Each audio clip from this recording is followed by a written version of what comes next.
राधे राधे सभी भक्तों को। आपका स्वागत है मेरे प्यारे बनवारी चैनल में। आज का टॉपिक मैं आपके लिए लेके आई हूँ कि वो कौन सी 14 कलाएँ थीं जिसमें श्री कृष्ण जी माहिर थे और उन्हें वो कलाएँ सर्वश्रेष्ठ बनाती हैं।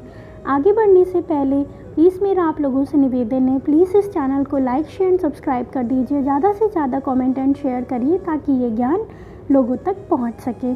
चलिए आगे बढ़ते हैं अपने टॉपिक के ऊपर। भगवान श्री कृष्ण का अवतार एक ऐसा अवतार है जिसे एक संपूर्ण अवतार कहा जाता है।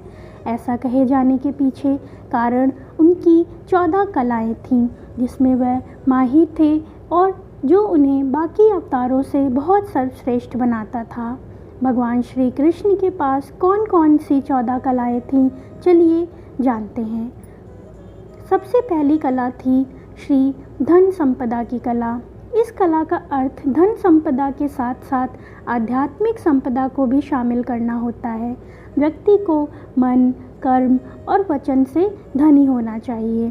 दूसरी थी भू संपत्ति। यह कला भूमि के राजा भोगने की क्षमता को सूचित करती है। भगवान श्री कृष्ण ने अपनी इसी कला के चलते द्वारका का राजपाट संभाला था। वाणी की सम्मोहकता। इस कला में व्यक्ति अपनी वाणी से सभी का दिल जीत लेता है और आप तो जानते ही हैं श्री कृष्ण इसमें बहुत ही माहिर थे। चौथी है लीला की कला। भगवान श्री कृष्ण ने अपने जीवन में कई लीलाएं करी थीं और बहुत सारी लीलाओं के वर्णन तो मैंने भी आपको सुनाए हैं और बहुत सारी लीलाएं आप लोग जानते भी होंगे। पांचवी कला थी विद्या की कला। यह कला बुद्धि और मेधा से जुड़ी है। इस कला से परिपूर्ण व्यक्ति वेद, संगीत, युद्ध इत्यादि इन सब में पारंगत रहता है और आप तो जानते हैं श्री कृष्ण कितनी अच्छी बांसुरी बजाते थे।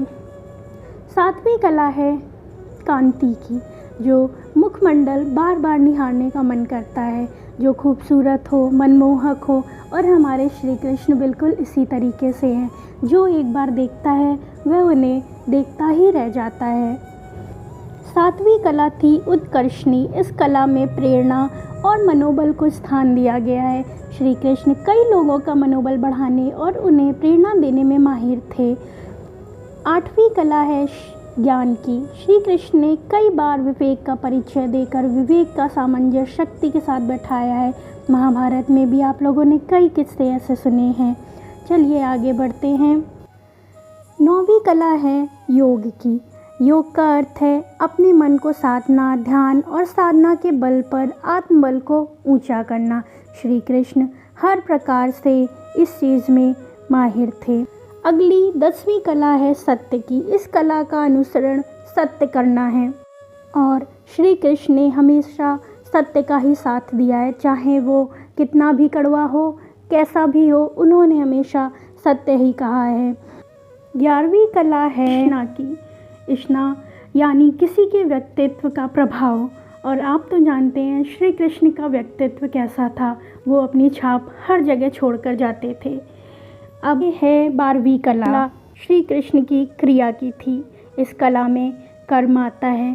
श्री कृष्ण अवतार होते हुए भी कर्म करते हैं और कर्म करने की प्रेरणा देते हैं। उन्होंने हमेशा ही कहा है कर्म करते रहो, फल की चिंता मत करो। 13वीं कला है प्रहवी की। प्रहवी का अर्थ है विनम्र बने रहना और श्री कृष्ण तो आप जानते ही हैं कितने विनम्र थे। आगे बढ़ते हैं उनकी 14वीं कला पर। उनकी 14वीं कला है अनुग्रह की। श्री कृष्ण जी की 14वीं कला अनुग्रह है। इस कला में भगवान अपने भक्तों पर अनुग्रह की कृपा बनाए रखते हैं और अपने भक्त की आवाज़ सुनकर वो दौड़े चले आते हैं। अगर आपको ये व्लॉग अच्छा लगा हो तो please like share and comment करिएगा, ज़्यादा से ज़्यादा शेयर करिएगा। मैं आपसे कल फिर मिलूँगी एक नए टॉपिक के साथ। तब तक के लिए राधे राधे, जय श्री कृष्णा।